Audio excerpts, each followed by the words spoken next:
What is up, YouTube? Today we're going to talk about the rabbit hole that is of having too many video games. We've talked about in the past, collection addiction, the constant urge to game hunt, the constant urge to get more video games, and just stockpile after stockpile of getting way more than you actually need. So I've done a video before talking about collection paralysis. So what that basically is when you have too many games that you can't decide on what to play. I noticed I had this issue a while back. I got a huge lot of PS4 games. It's probably over a year now because, like I said, I haven't been buying very many video games. And I just had a huge stack of PS4 games, and each one of them looked amazing to play, and I couldn't wait to get around to playing them. Now, one of the big issues I noticed right away was, which one am I going to choose to play first? And like a lot of people, with streaming, Netflix, everything like that, you sit there a lot of times, and I think you spend more time trying to decide what to watch than actually watching something, and I was running into that a lot. And I've talked about this with a few other people on here, and that's where I got, one of my subscribers is what came to and said that, it's basically a collection paralysis. So in order to change something like that, when obviously one of the big things you have to do is get rid of a lot of games. I'm not saying everybody has to do that, but that was one huge thing that helped me out.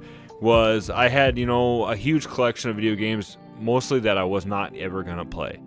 And so there was a lot of games around there that were semi thinking I wanted to play, but I really wasn't focusing too much, And so once I kind of really cut my collection in half, it became a lot easier to pick games to play. Now, I talked in the past about how I'm really kind of been big on modern gaming lately. And so, obviously when newer games were coming out, I was wanting to play those. But when I came down to it and there was nothing new out that looked good, I was always going back to the backlog to try and figure something out. And the rabbit hole of having too many video games, guys, is just that once you start having too many, you just want to, you just keep getting more and more. So we talked about, you get bored, you search on Facebook, you get bored, you look on Mercari, eBay. You have a buddy who discovers that he's got a bag of video games stashed away in the back of his closet that he decides to sell you or give to you. And it's a pretty big issue, especially if you want to focus more on gaming, guys. And like I said, really one big thing to be able to stop against this is selling most of your games. Otherwise, you need to set up some guidelines and rules. Now, one of my big things is I found out that if I don't like a game within the first hour or two, give it time to develop. If I don't like it after that, I just need to stop playing and not waste my time.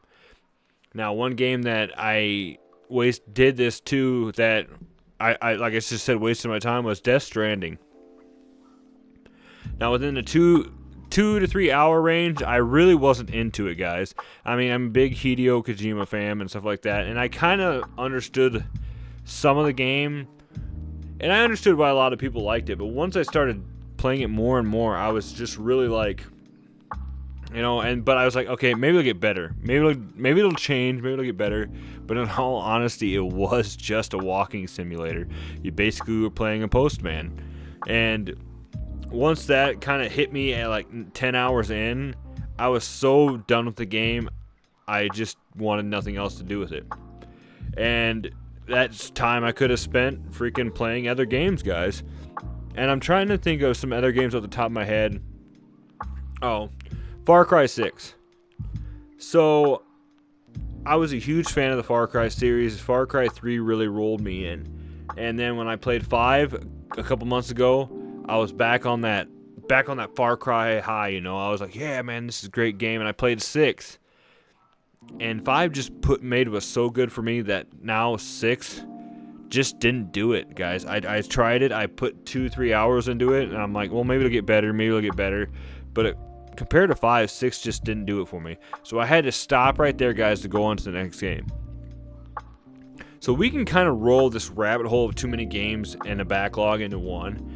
And I think that's another thing that could really help out, is if you have an actual backlog. If you have a sheet of paper that you write down the games in your collection that you really want to get to playing.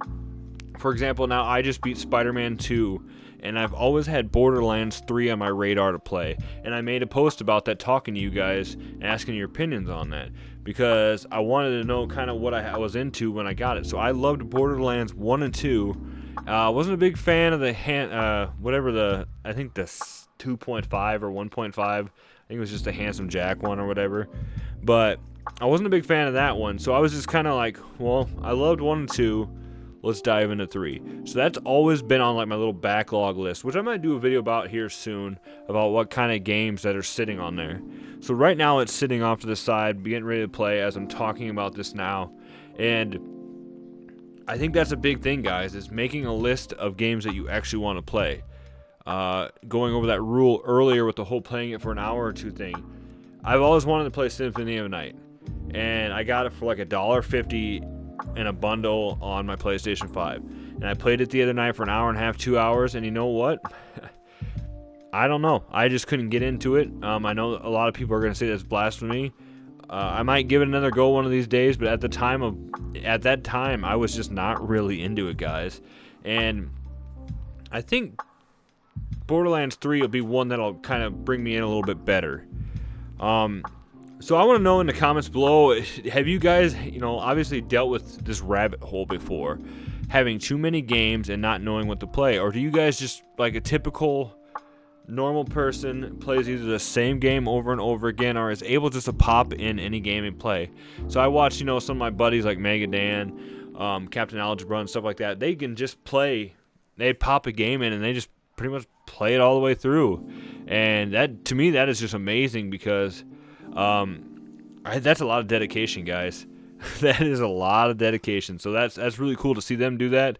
And maybe down the road I will try to do something more like that. Do like an A to Z list on some console and just kind of force myself to play it for a few hours. But that's like why I like to force myself for at least any game 2 to 3 hours, because a lot of times the first hour or so of a game is just the tutorials, the setup, and it isn't until a couple hours in that you actually get to some of the fun side stuff.